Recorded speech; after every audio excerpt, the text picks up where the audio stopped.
Oh my gosh, you're here.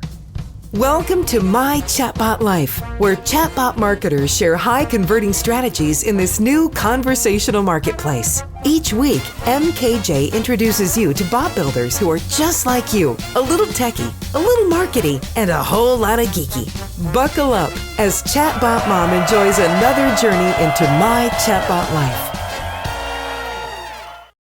All right, bot buddies. Hello, hello. Welcome to the conversation. Today I get to introduce you to someone who's on the other side of the planet from me, actually, Kerry Fitzgibbon. And she, telling you, a couple of businesses here, like most of us entrepreneurs. She's the founder of Social Media Plus One and Marathon Girl. And I get to chat with her today, and I'm pretty excited about that. So I hope you are too. Buckle into the seatbelt, buckle into this rocket ship, because we're blasting off. Hey, Kerry, how you doing? And now the dogs are going crazy too. See that? The dogs are really excited you're here.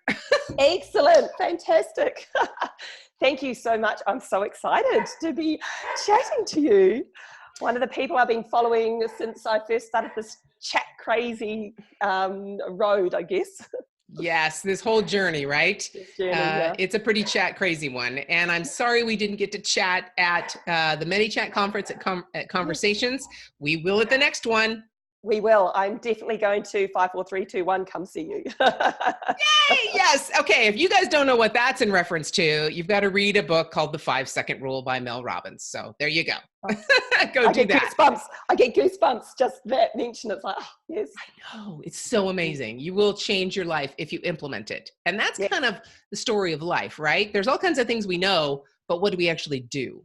So let's drive there. I want to find out more about Marathon Girl. I want to find out more about Social Media Plus One. But tell me what happened. What were you doing as a job for money before you got into chatbots? Yeah, so I've been doing Facebook marketing and advertising. So I'm actually a speaker in Australia. So I go all around Australia speaking the Facebook goodness. So for the last, I guess, around about 9 years, I have been teaching people about Facebook marketing, Facebook advertising, and so that's effectively what I was doing. So 2016, I think it was when I first and I run as a hobby, of course, with Marathon Girl, and I was listening to a podcast, and Molly Pittman was on it, starting to talk about chatbots. That was back in 2016. And so my little marketing ears went, what?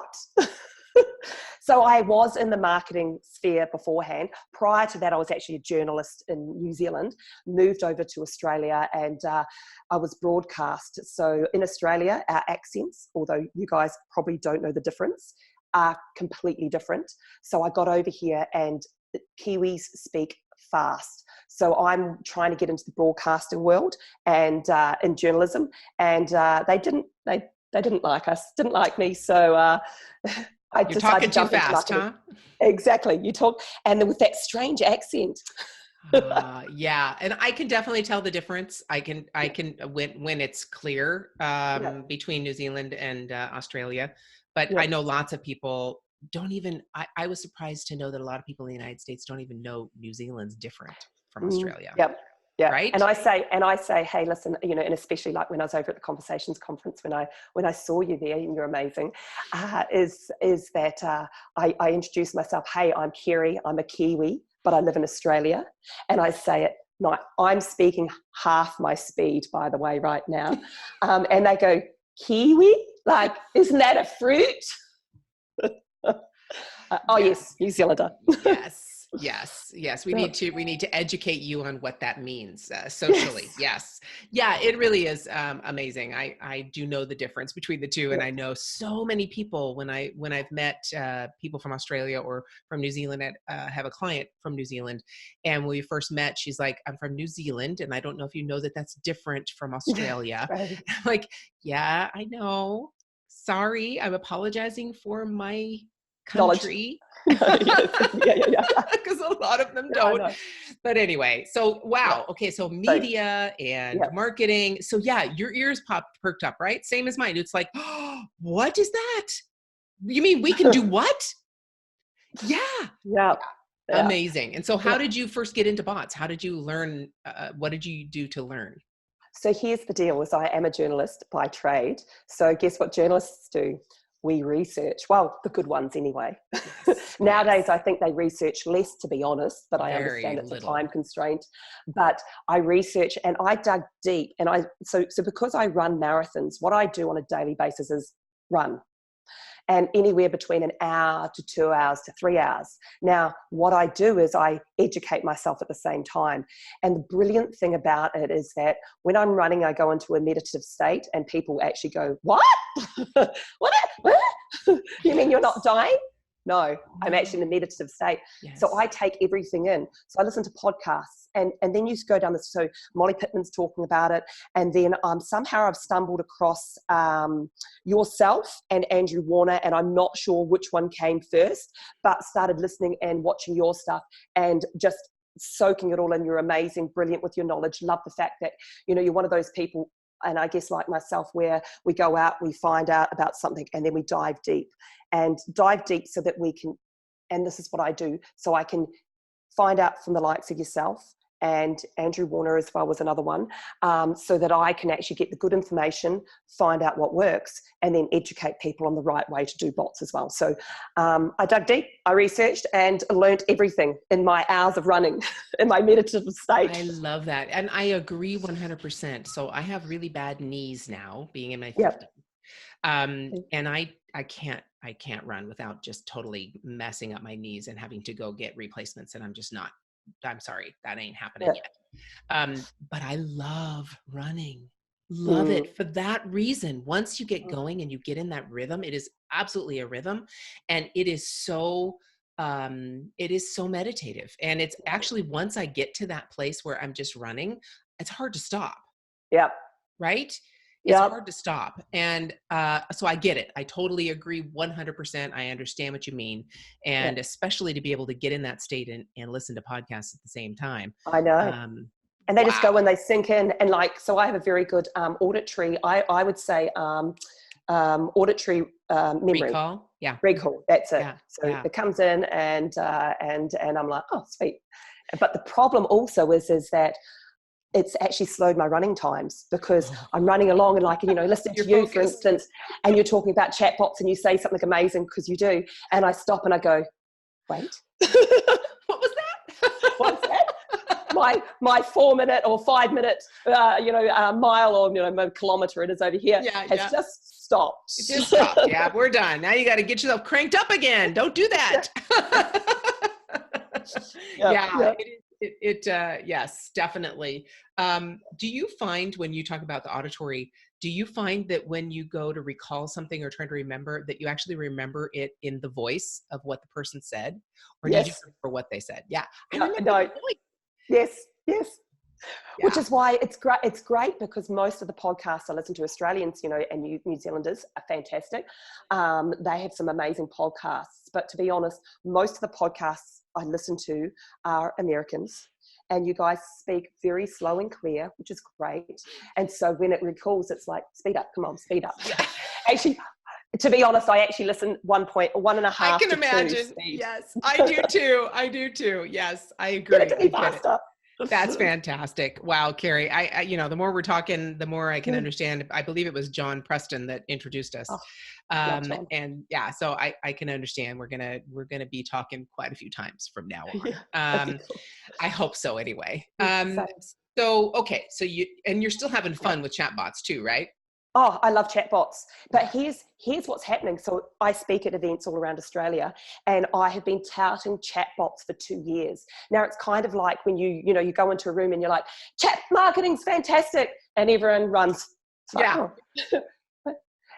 they're just starting to realize now. I just spoke at an event yesterday. I'm like, you need to be using chatbots. You need to be doing chat marketing. And now they're starting to believe me. Yeah. I am having so much fun. And my clients and myself and my business, the difference in terms of everything in marketing is increasing. To me, it's way back when, if you could have jumped into email marketing, and some people did right at the start, well, wouldn't you have done that? People have the opportunity now. We're just at the start of chat marketing or chatbots. And the results are, I'm finding, a huge increase in lead building, sales, and sales actually, and conversions through chatbots. Yeah, So having definitely. fun. Oh my gosh, yes, definitely. So now let's take it further, because you've been in business a while, right? How long have you actually had your own business? Around probably about 9 years, 19 Okay. years, give or Yeah. take. So there have been lots of ups and downs and lessons in that 9 or 10 years, I guarantee. What would you say is one of the biggest business obstacles you had to overcome, and how did you do it? So it's actually, mine was growth, and growth really, really fast, to be honest. Mm. Here's what I do, and you'll understand this because I believe you're the same. We're busy mums. We don't have time, so everything has to be done in high speed, right? And so I put things out into the universe. And one of the things I put out years ago, my kids were babies, and I had to go back to work when my when my daughter was 4 months old.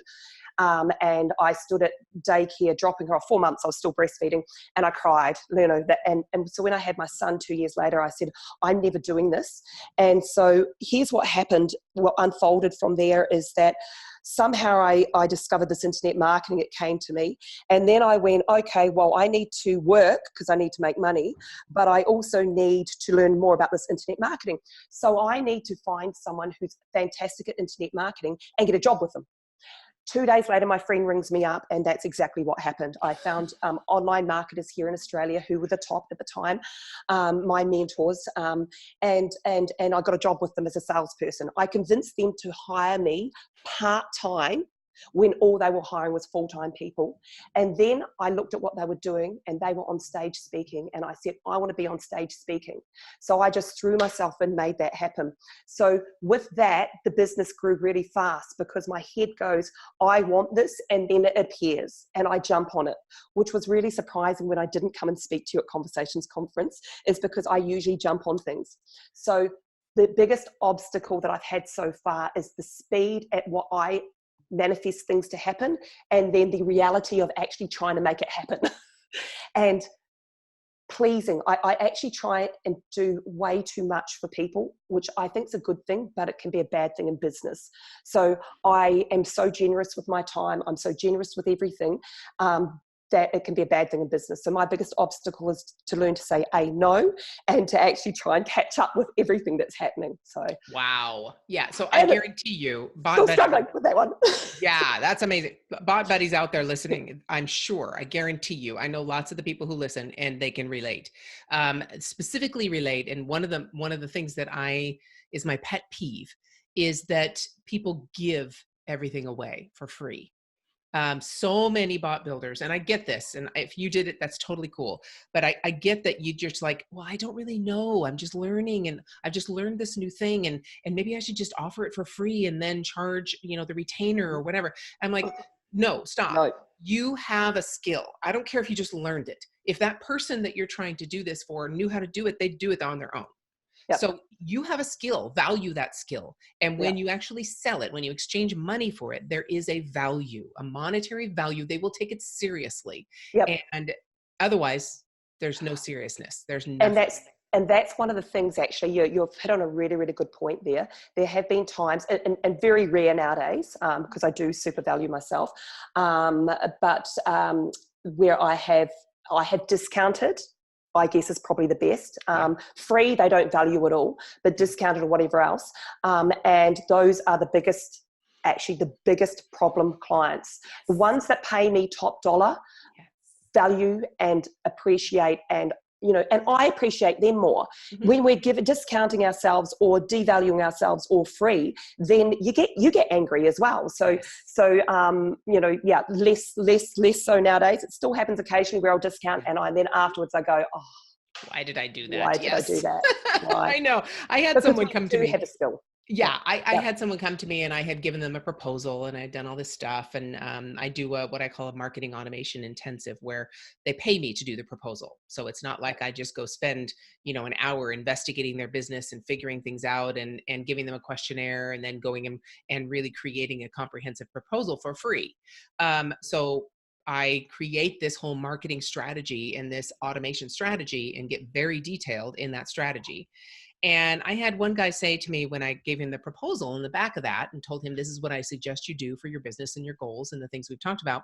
And I give them a proposal for me to do that, for my company to actually implement that plan. Yep. And he comes back with, well, like we were going to do a quiz. It was an e-commerce store and in Australia, actually. Nice. And he comes back with, well, we had some guy that we hired that basically, it wasn't a quiz, it was a giveaway. That basically created a giveaway for us for $500. So what are you going to do that's different? I'm like, well, let me ask you a couple questions. Yeah. Is that guy still around?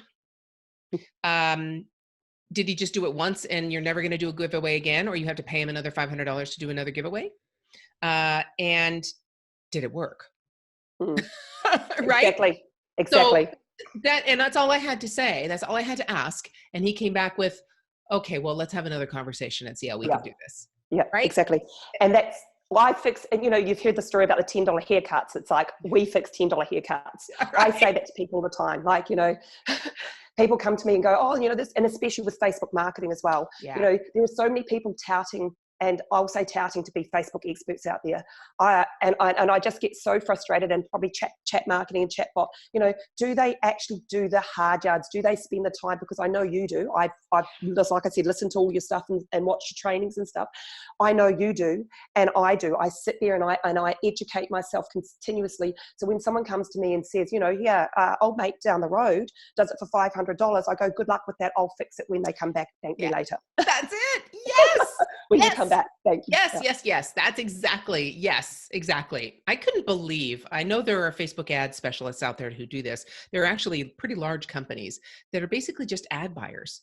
So you have to pay them a lot of money, and you create the copy, you create the ad, you get the images and the creative, and then they just place it for you. Place it. Yes. I don't get that. I don't understand. No, that's not work. There's nothing. Okay. No. Okay, good. So I'm not crazy with thinking that's kind of crazy. I believe that is crazy. Yeah. And I have people come to me and they'll say, oh, I just paid, and maybe they're paying actually the opposite end of the scale, top dollar for someone to post on their page. And I'm like, just post. Like, who comes up with the content? Oh, we do. We send, and they post, and I'm like, oh. But that's the problem. Here's the problem, is that you don't know what you don't know with any of the stuff. Right. So even if you're not going to do chatbots yourself, any listen, we all know as chatbot people, but even if people aren't going to do this stuff, they should at least educate themselves so they know what to ask and what is right and what's wrong with them, when they get someone, employ someone to do their work. So exactly. And that's this gentleman that I just signed this client. He was talking about this particular company. And when I was saying, manage the ads, handle the ads, those kinds of things, he's like, what do you mean manage? What do you mean handle?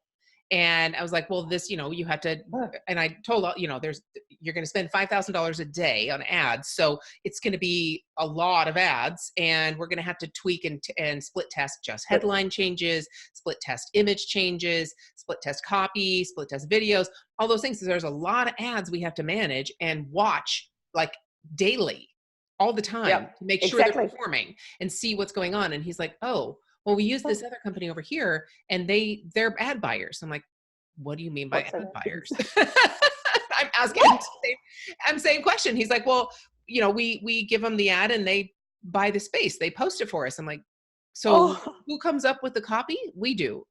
Who gets the image? We do. Who does the headline? We do. What do they do again? Yes. It's like, I what? And how do you know if it's working or not? And how do you know if there's a piece of it that you might need to tweak to get a higher ROI and a higher click-through rate and all that? Who's figuring that out? And he's like, well, they really aren't doing much on analytics. They're not. I'm like, oh my goodness. Here's the deal.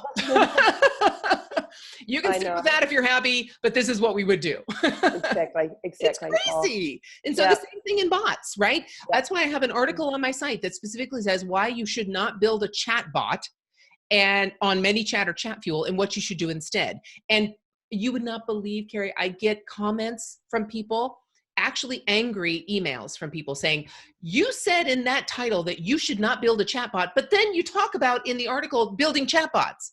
I'm like, okay, Can you understand sarcasm? Can you understand innuendo? Can you understand when I say do marketing, conversational marketing? It's what you put in the bot that matters, not the structure of the chatbot. I'm sorry you missed that point, but let me hammer it home for you.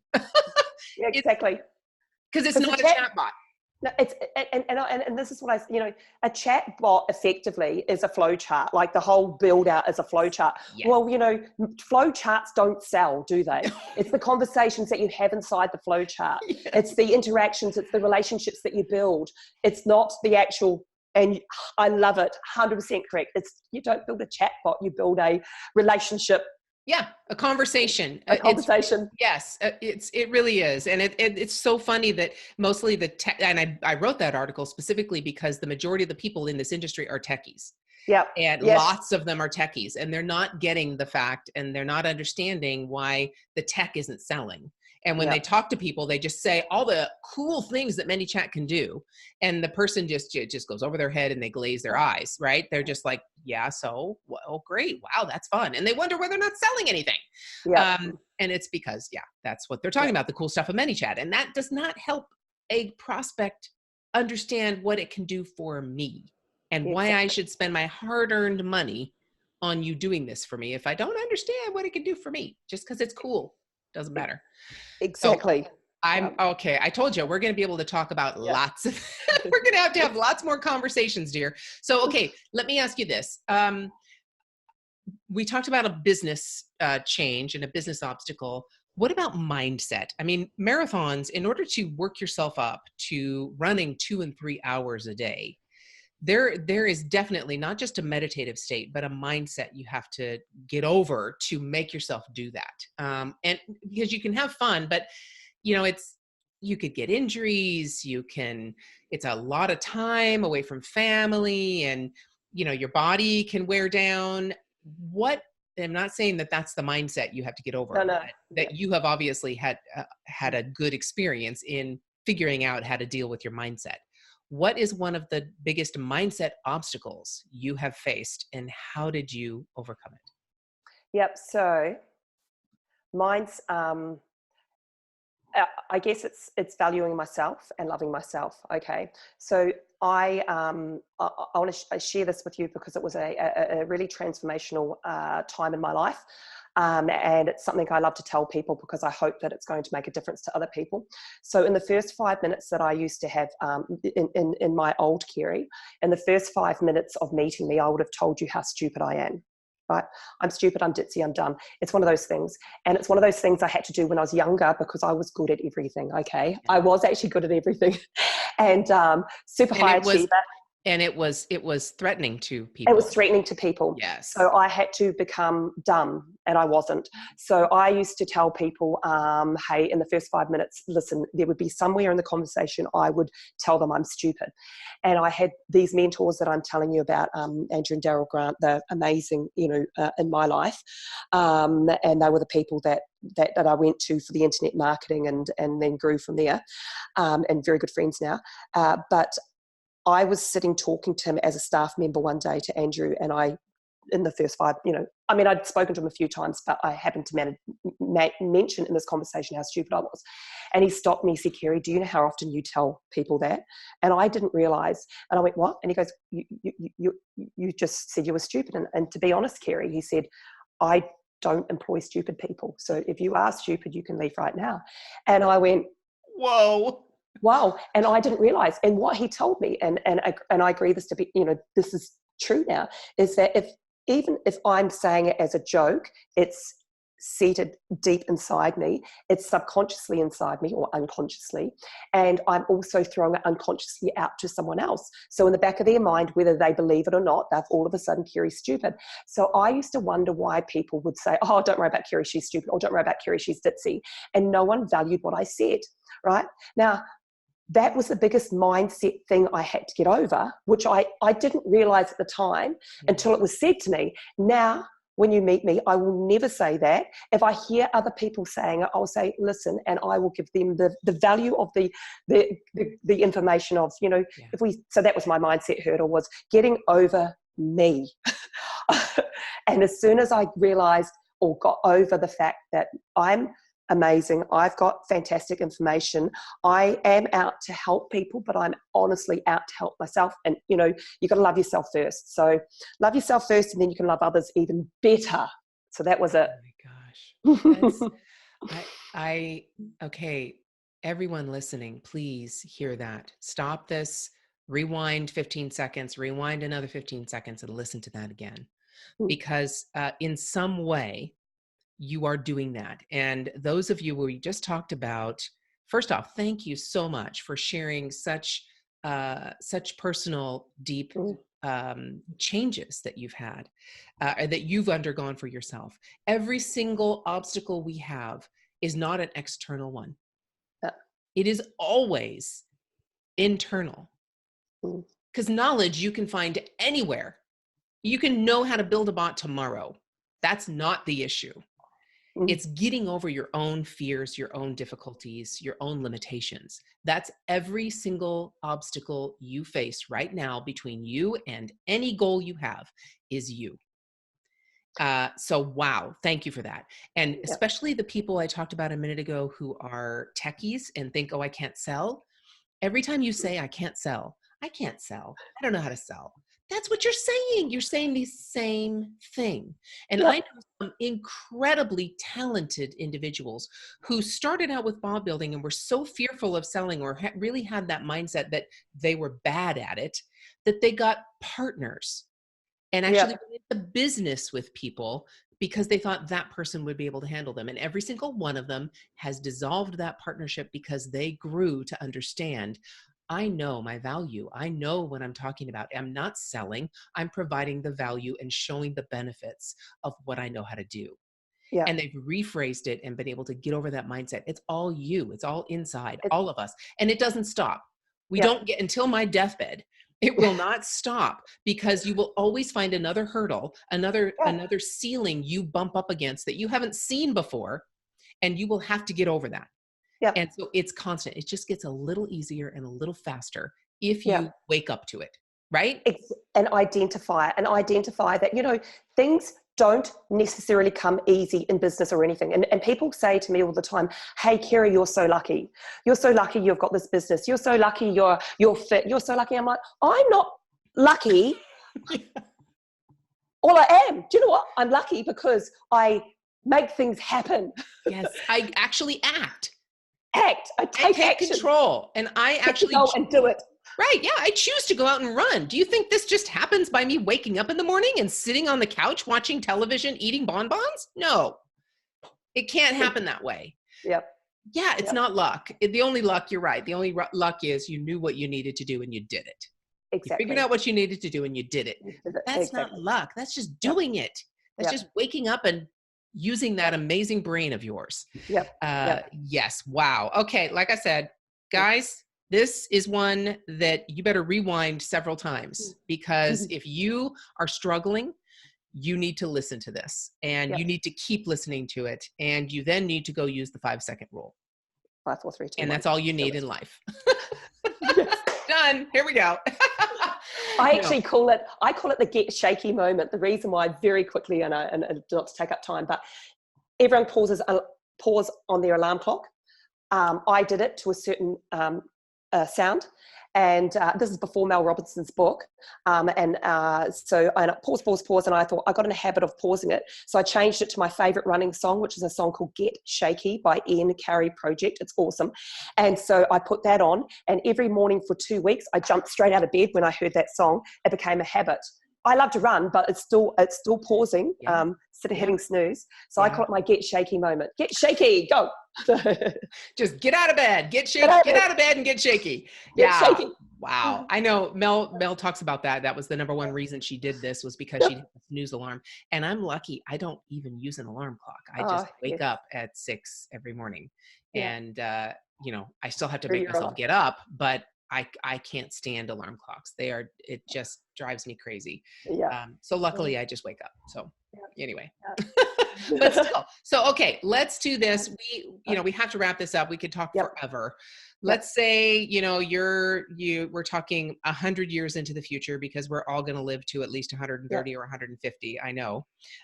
So we're way into the future, and you're looking back on your life, and someone's actually going to write your biography. First off, what would be the title of that book? Yeah. Bite off more than you can chew and chew like mad. So instead of talk like mad in the Kiwis, chew like mad. Chew it off, baby. Bite off more than you can chew and chew like mad. Go for it. Yay! I love that. And who's going to write that book? Well, why not Mel Robinson? I think she should. There you go. I was actually going to say Pink, because I think Pink's awesome. Pink can write it. They could do co-authoring it. There you go.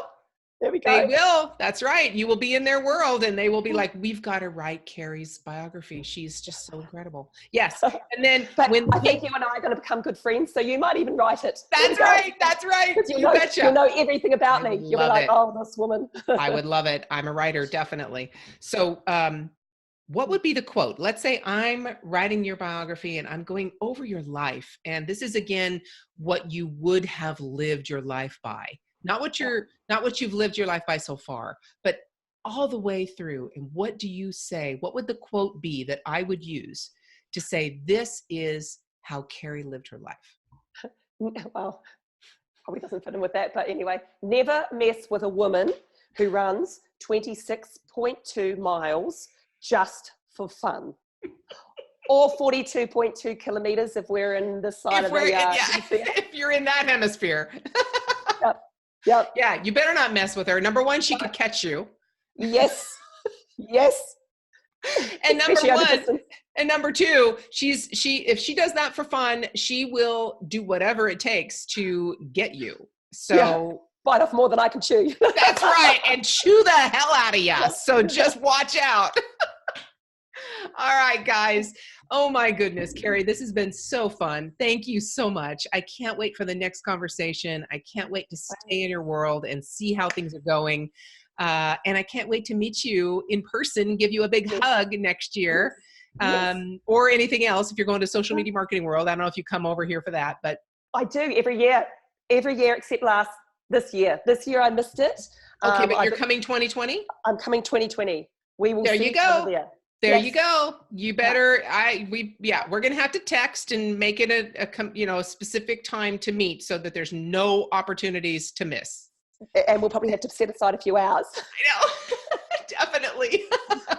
Oh my gosh. Thank you so much, Kerry. It has been a blast. Thank you so much. Thanks for listening to the My Chatbot Life podcast. To watch this video chat, visit mychatbotlife.com and get all the rocket boosters you need for your own chatbot success.